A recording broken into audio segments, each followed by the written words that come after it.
Where Are the Missing People? This is a book that you leave behind. Once we're raptured and the Lord takes us out, there are going to be billions of people left on the earth. And this book is designed, it says, the sudden disappearance of millions and what happens next. And so what this book does is it allows you to keep this on your coffee table, your bedside table, your car, your apartment, your dorm room, wherever you leave it. But somebody, when we're gone, people are going to be going through our stuff, and this will help them to know what just happened, to explain to them what the Bible said just happened, and lead them to Christ, and explain to them how to have a relationship with Christ, and also explain to them what's about to happen in the world. So this is going to be an eternity saver for a lot of people. Now, we just went over 100,000 of these books that we've sold. These have been selling very quickly. And so you can go to missingpeoplebook.com and you can get a big discount there if you're buying more than one. You can buy one. You can also get it on Amazon.com. I think it's $8.95 or something like that. We have almost 1,000, and you can go on Amazon and see all of the reviews that we have. I think we have like almost 1,000 five-star reviews of this book. People are reading it, and it's blessing them, and some people are getting saved reading this book right now. So missingpeoplebook.com. And I'm saying this too right now because Christmas is coming up, and you might want to give these away to family members and things like that, just to empower them to leave it around for someone. But if they read it, I can promise you, it's going to bless them. And in some cases, it's going to wake them up to the reality of what's going on in the world. These are the testimonies that we're getting from this. Where Are the Missing People? You can get it on missingpeoplebook.com, and you can also get it on Amazon.com. But if you're buying more than one, you'll get a much better discount on missingpeoplebook.com. Let me talk about angels. One of the subjects that is very central to end times teaching is how involved angels are in carrying out God's plan. And in studying about angels in the end times, let's begin to understand who angels are and the role that they play. And so the first thing is they're ministering spirits sent to help believers and those who will inherit salvation. This is what Hebrews 1 says about angels. But to which of the angels has God ever said, "Sit at my right hand till I make your enemies your footstool"? Are they not all ministering spirits sent forth to minister for those who will inherit salvation? They're just God's servants that come into the earth realm to minister to us. And so, we have angels, and I'll talk about that more in just a minute. We have angels. John Lindell was on the program. He is the pastor of James River Church, and he had a very powerful encounter with an angel that healed him. The angel grabbed him. He had cancer and healed him of cancer. Psalm 34:7 says, "The angel of the Lord encamps around those who fear him and delivers them." Psalm 91 says, "Because you have made the Lord, who is my refuge, even the Most High, your dwelling place, no evil shall befall you, nor shall any plague come near your dwelling. For he shall give his angels charge over you to keep you in all your ways. In their hands they shall bear you up, lest you dash your foot against a stone. You shall tread upon the lion and the cobra, the young lion and the serpent you shall trample underfoot." Now notice both of those scriptures there, that they protect those who put their trust in God, that they fear God. They're trusting in God's protection and under God's authority. And I heard someone say one time, we have guardian angels that, like when we're driving down the road, they're there to guard us. But if we exceed the speed limit, that they can't go faster than the speed limit. Now, that's kind of a joke. They can go as fast as they want to go. But I do believe that there is a special presence of God, an angelic presence of God, when we're submitted to God and when we're trusting Him. And so they also escort us to heaven when we die. Now, this is Luke chapter 16.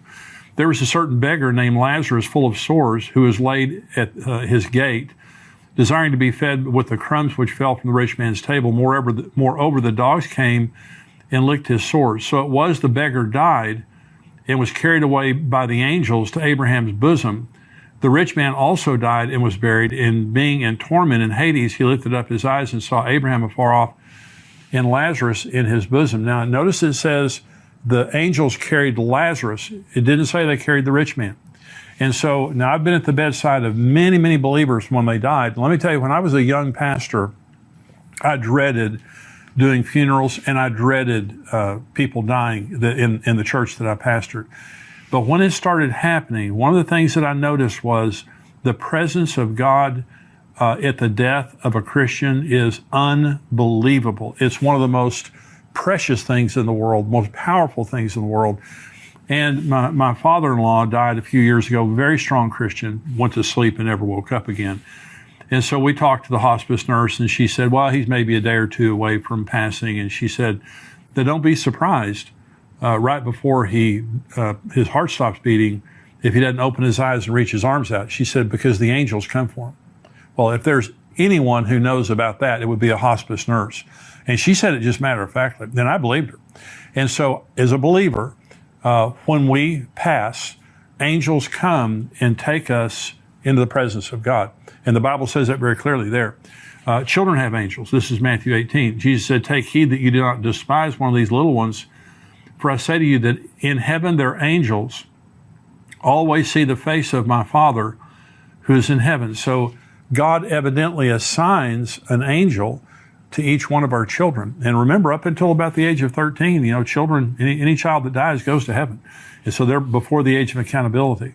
The angel of the Lord, sometimes when you're reading in the Old Testament, you'll notice it says the angel of the Lord, and angel is capitalized. That's Jesus. The angel of the Lord in the Old Testament is Jesus pre-incarnate, and Jesus is all over the Old Testament in his pre-incarnate form. But we're not to worship angels. And so again, Jesus isn't an angel, by the way. He's just he's over the angels. Angels are not created in the image of God. We are created in the image of God. Angels are simply ministering spirits that God created to minister on his behalf, but they are not in his image, and they will not marry Jesus. We are of a higher created order than the angels eternally. We are for a little while lower than the angels, is what the Bible says, but we are of a much higher order than the angels.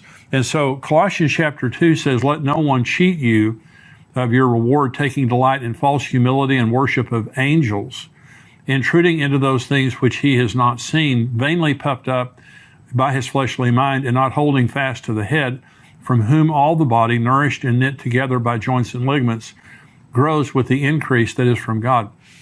So angels, throughout the Bible are messengers and ministers of the truth, but we don't worship angels. Now, I've been a pastor for 40 years, and there was a fad that was in the church for a good number of years, maybe 5 or 10 years. And some pastors and a lot of individuals were having encounters with angels. Now, I'm sure some of them may have been true. I have never, that I know of, had an encounter with an angel. I mean, I probably have, because the Bible tells us sometimes we have encounters with angels unaware. And so I probably have had an encounter with an angel that I didn't know about. And I certainly believe that some people have, like John Lindell, very powerful example. But a lot of people have experiences with angels in a life and death situation, like John Lindell. And so you don't always necessarily want an encounter with an angel. But we went through this period of time that it was kind of like a status symbol that you had an encounter with an angel, or that you saw an angel or something like that. Well, it's not a status symbol. You are surrounded by angels whether you realize it or not. And sometimes they may appear in our world, but not always as someone that we would recognize. That's why it says you entertain angels unaware. But my point in this message is to say, angels play an absolutely crucial role. There's kind of two extremes. One is the worship of angels, and the other is not believing in them. And I'm telling you, we have angels. There are times, I'm certain in my own life, there have been probably hundreds, if not thousands, of instances where something bad would have happened to me without my angel doing something about it, our guardian angels. And so they play a huge role in our lives. They play a huge role in eternity, but they also play a huge role in the end times. Let's go through some of the specific end time scriptures, and let's look at the angels that are a part of the end times, beginning with the book of Daniel and the angel Gabriel. Now, this is when the end began. I have a message that I preach, and it's called, When Did the End Begin? Here's when the end began. Because some people say, Jimmy, why do you have to have an end times? Why are you people so obsessed with the end times? Hey, it wasn't my idea. It was God in the Old Testament, beginning in Daniel chapter 9, when the end was announced. Here it is right here. Daniel 9, beginning of verse 20. While I was speaking, praying, this is Daniel speaking. Now, while I was speaking, praying, and confessing my sin and the sin of my people Israel, and presenting my supplication before the Lord my God, for the holy mountain of my God. Yes, while I was speaking in prayer, the man Gabriel, whom I had seen in the vision at the beginning, being caused to fly swiftly, reached me about the time of the evening offering, and he informed me and talked with me and said, O Daniel, I have now come forth to give you skill to understand. At the beginning of your supplications, the command went out, and I've come to tell you, for you are greatly beloved. Therefore, consider the matter and understand the vision. 70 weeks are determined for your people and for your holy city to finish the transgression, to make an end of sins, to make reconciliation for iniquity, to bring in everlasting righteousness, to seal up vision and prophecy, and to anoint the most holy. Know therefore and understand that from the going forth of the command to restore and rebuild Jerusalem until Messiah the Prince, there will be 7 weeks and 62 weeks. The street shall be built again, and the wall, even in troublesome times. Let's stop right there because it keeps going on to talk about the abomination of desolation, the Antichrist, and all that. So Gabriel, the angel Gabriel, when it says the man Gabriel, this is the angel Gabriel flying swiftly, came to him and told him 490 prophetic years were being announced from then, from the announcement of a command to go back and rebuild Jerusalem until the very end. There will be 490 prophetic years. Now, the first 483 prophetic years, exactly the way that Gabriel said, have been exactly fulfilled to the day. From March the 14th of 445 BC until April 6th of 32 AD, that was exactly fulfilled from the time that Artaxerxes Longimanus decreed that they could go back and rebuild the city until Jesus entered the city of Jerusalem on Palm Sunday. Exactly 483 years, 173,880 days, exactly prophetically fulfilled. That is how specific the Bible is. But there are 7 years left to be fulfilled. That's the tribulation.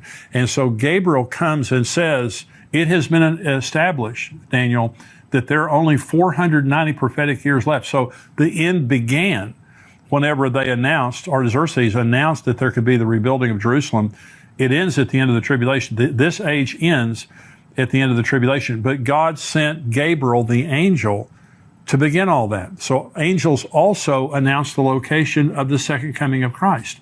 When Jesus ascended, this is Acts chapter 1, when he had spoken these things, while they watched, he was taken up, and a cloud received him out of their sight. And while they looked steadfastly toward heaven, as he went up, behold, 2 men stood beside them in white apparel, and also said, Men of Galilee, why do you stand gazing up into heaven? This same Jesus, who was taken up from you into heaven, will so come in like manner as you saw him go into heaven. Now remember, this is the Mount of Olives, and Jesus is standing there, and he ascends from the Mount of Olives. This is Zechariah 14, speaking about the second coming. Then the Lord will go forth and fight against those nations as he fights in the day of battle. And in that day, his feet will stand on the Mount of Olives, which faces Jerusalem on the east. And the Mount of Olives shall be split in two from east to west, making it a very large valley. Half the mountain shall move toward the north and half toward the south. Then you shall flee through my mountain valley, for the mountain valley shall reach to Azal. Yes, you shall flee as you fled from the earthquake in the days of Uzziah, the king of Judah. Thus the Lord my God will come, and all the saints with you. Now, this is a parallel text with Acts 1. It's also a parallel text with Revelation 19. It says, Thus the Lord my God will come, and all the saints with him, and return to the Mount of Olives. Revelation 19 says that's where it talks about the marriage supper of the Lamb. And then it says that he returns on a white horse, and all the saints return with him. So understand this. When the rapture happens and we go to heaven for 7 years, and I'll be answering a question during the subscriber portion about the timing of the marriage supper of the Lamb. And I've got a very specific question, because some people believe that the marriage supper of the Lamb doesn't happen until the end of the tribulation based on Revelation 19. I'm going to correct that. But Jesus comes and we come with him. When Jesus returns to the earth, we literally come right up. We're looking right over his shoulder when it happens. It's going to be an unbelievable moment. But an angel is the one who announced the specific location where Jesus was going to come back in the New Testament. We'll get right back to Tipping Point in a moment, but I wanted to take a second to tell you about our sponsor, ExpressVPN. Going online without ExpressVPN is like leaving your kids with the nearest stranger while using the restroom. Most of the time it's probably fine, but you never truly know who you're trusting. What if they're a kidnapper or a serial killer? ExpressVPN creates a secure tunnel between your device and the internet. It would take a hacker with a supercomputer over 1 billion years to get past ExpressVPN's encryption. It is so easy to use. You just start the app and press one button to get protected. You can connect up to 5 devices simultaneously, and it works on all your devices. Protect you and your family today and get an extra 3 months free by visiting expressvpn.com/endtimes. That's expressvpn.com/endtimes. To stay safe and get an extra 3 months free, visit expressvpn.com/endtimes. The rapture will also occur with the voice of an archangel. 1 Thessalonians 4. The Lord himself will descend from heaven with a shout, with the voice of an archangel and with the trumpet of God. And the dead in Christ will rise first. Then we who are alive and remain shall be caught up together with them in the clouds to meet the Lord in the air. And thus we shall also always be with the Lord. Therefore, comfort one another with these words. Now notice there it says we meet him in the air. Okay, that's the rapture. The second coming is on the Mount of Olives. Okay, that's another way to understand it. It says, the voice of an archangel. Only Michael, now Michael and Gabriel, we believe, are archangels. Michael, we know is an archangel because the book of Jude tells us that Michael is an archangel. Gabriel, he is announced as an archangel in the book of Enoch. And now the first book of Enoch, I believe, is inspired. It's not canon. It's not the Bible. The other 2 books of Enoch are not inspired. They've already been proven to be false. Now remember, the book of Jude quotes the book of Enoch. And so you can't dismiss the book of Enoch. But I believe Michael and Gabriel, so at the rapture, either Michael, Gabriel, there's going to be the voice of an archangel there. The book of Revelation was given to John by the Lord's angel. This is Revelation 1. The revelation of Jesus Christ, which God gave him to show his servants things which must shortly take place. And he sent and signified it by his angel to his servant John, who bore witness to the word of God and to the testimony of Jesus, to all the things he saw. Blessed is he who reads and those who hear the words of this prophecy and keep those things which are written in it, for the time is near. The book of Revelation is the only book in the Bible that promises a blessing to people who read it. That's why it's so important to read it. And so, but we're told there that John was given the revelation by the angel of the Lord. The scroll with the seals that begins the tribulation will be controlled by a strong angel. This is Revelation 5. I saw in the right hand of him who sat on the throne a scroll written inside and on the back, sealed with 7 seals. Then I saw a strong angel proclaiming with a loud voice, who is worthy to open the scroll and to loose its seals? And no one in heaven or on the earth or under the earth was able to open the scroll or to look at it. So again, you just see how many times that an angel is involved. I'm not finished yet. We have more to go. But you see how many times an angel is involved. And so I believe these angels are present with us right now. And I believe that, and of course, as believers, you have to understand one of the beautiful things, the instant that we're raptured, we enter into the unseen realm. We're a part of the supernatural realm. And I think it's going to be absolutely intriguing all of a sudden to be able to see myriads and myriads and myriads of angels that are around us and how they interact. But God uses angels in a profound way all the time, but related to the end times. This is another one. An angel seals the 144,000 Jews in the tribulation with the seal of God. This is Revelation 7.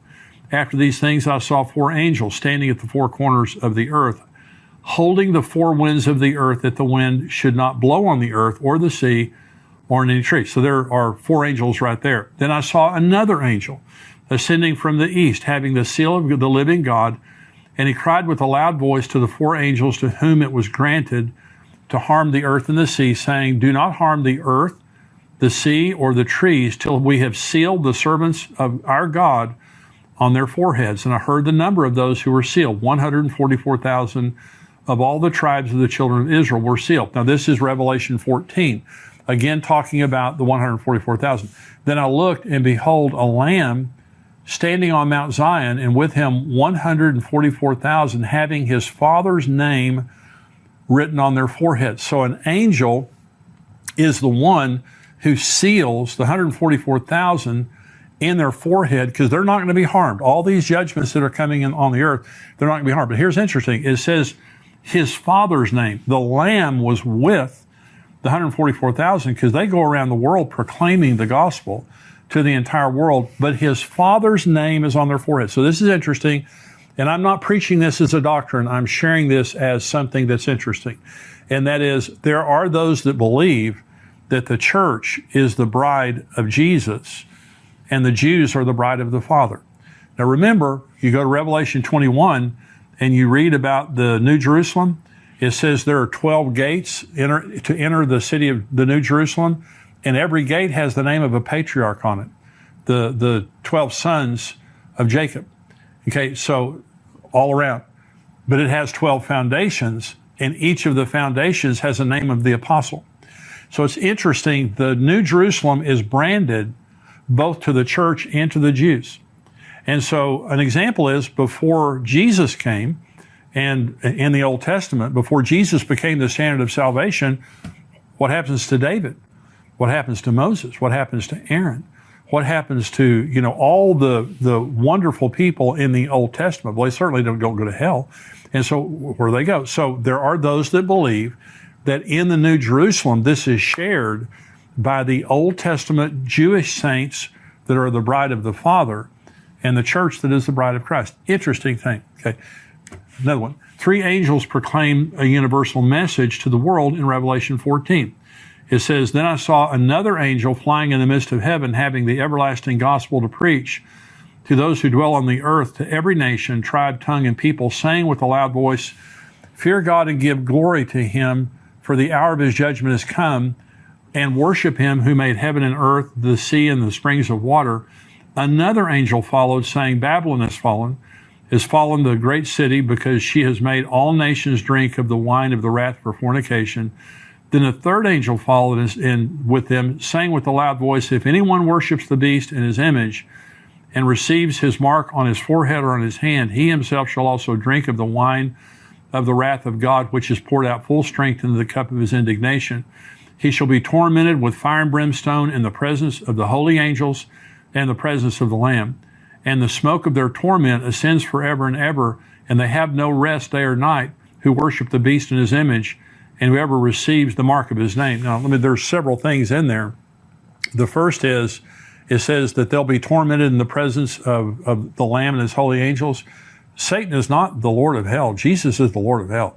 And so Satan is in the judgment of hell like everybody there with him. He's bound there.